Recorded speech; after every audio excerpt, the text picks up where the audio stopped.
everyone, this is Charles Bryant with Origin Foods. I'm here today right now to report a half victory with you.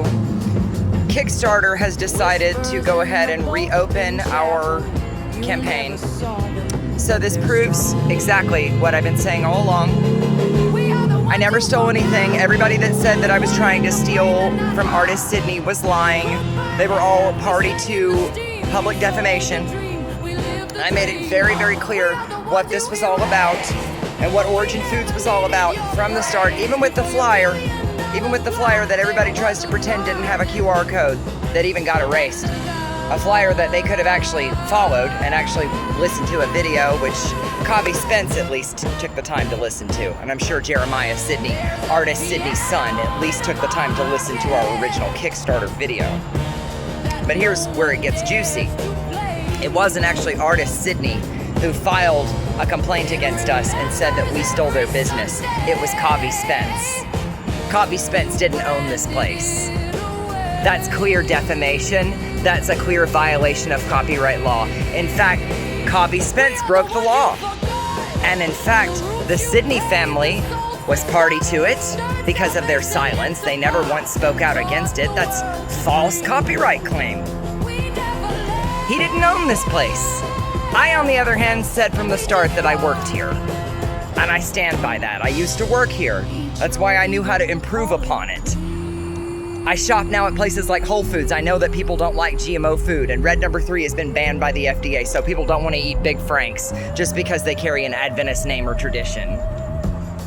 Since we have to go there. And how about let's go there with the silence, with the fact that WHNT just barely tiptoed into this and then just went totally silent on this and hasn't said a word.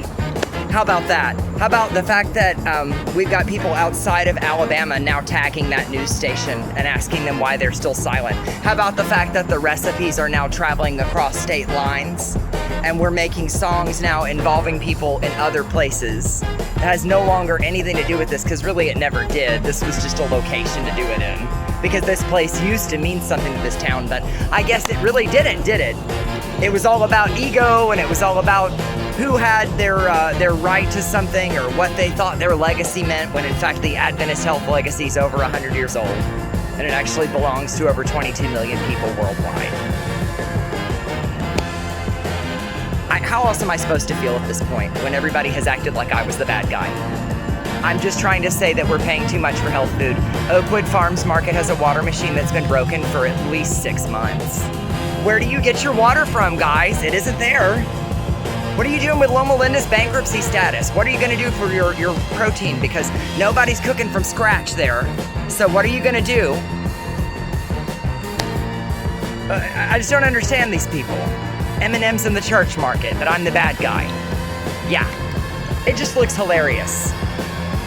But what isn't hilarious is this beautiful place here and the message that we're trying to bring back. We didn't forget it. Looks like most of you did, though.